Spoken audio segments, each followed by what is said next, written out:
Hey, what's going on, everybody? It's your boy here, Destroyer, and welcome back to another game review. Today we're going to be reviewing a game called It Takes Two. But before we get into that, just wanted to, go off on a little side tangent here. I'm thinking about changing the intro to these videos to introducing myself by my YouTube name. I don't really do that in my latest videos anymore. I never say, hey, it's your boy here, Destroyer, you know what I'm saying? I think I'm going to be doing that more often or not. You all let me know if it doesn't sound corny, and I'll think about that. I'll contemplate that later. But let's just get into the video. So for those of you who don't know, It Takes Two, as the name suggests, is a two-player game that takes place in the humble lives of Cody, May, and Rose, a family of three that's on the brink of divorce. So basically what the synopsis of the game is that Cody and May basically got transformed into these magical dolls. So basically they need to complete all of these larger than life puzzles throughout the different locations, like their backyard, their house, their backyard, their house, their backyard, their house. Basically every location revolves around those two areas. And throughout the journey, pretty much their main goal is to find a way to reverse the spell or curse or whatever happened to them, right? And pretty much the way they got turned into dolls was like Rose cried on her two dolls that she played with. I think she modeled them after her mom and dad and stuff, and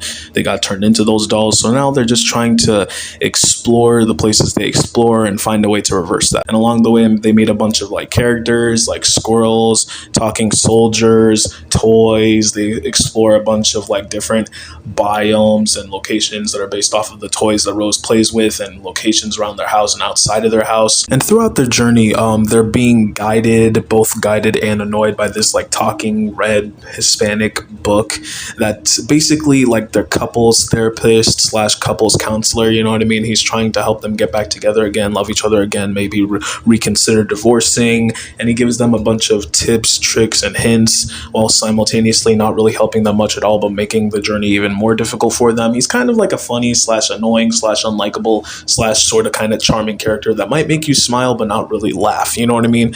Yeah, if you guys play the game, you'll know what I'm talking about. But anyway, overall, this game is a masterpiece. It's honestly a 10 out of 10 in my opinion. You know what I mean?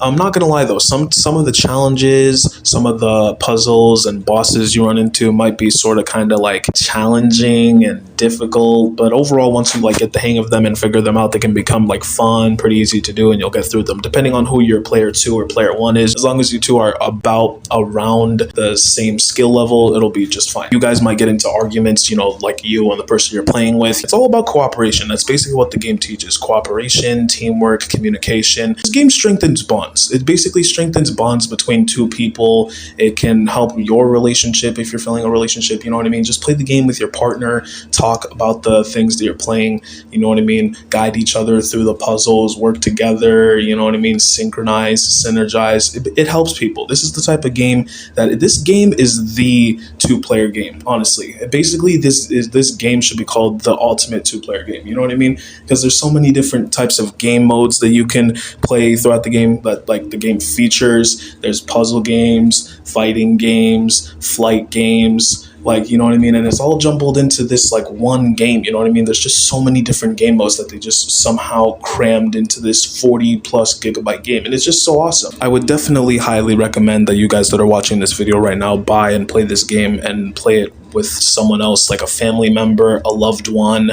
someone that you're in a relationship with, a brother, a sister, a cousin. Play it with someone that you can work together with and have fun with playing video games together. You know what I'm saying? I'm not sure what else there really is to say about this game other than it's just awesome. It's just beautiful. It's a really beautiful, cutely designed, well-designed game, definitely packed with a lot of good humor and thematic elements that a lot of people will find enjoyable. There is some mild curse language here and there, so if you have a child that you want to allow to play this game, I wouldn't recommend any children under the age of maybe 12 or 13 play it, but overall it's mostly mild and it's not that big of a deal. But overall, it's an awesome game and I would highly recommend you check it out. Okay. Anyway, that'll wrap up today's game review. Thank you guys so much for tuning in. Be sure to subscribe, turn on notifications, and stay tuned for more game reviews. Let me know what other games I should possibly review in the comments below. And until then, I'll see y'all in the next video, and peace out. Actually, I'm editing this right now and I do still have a few seconds left of footage, and I just want to use those last few seconds to say I love y'all and I haven't given up on this channel yet. Please do stay tuned for more content. I have big plans in the future, yada yada yada, same old promises. All right, see ya.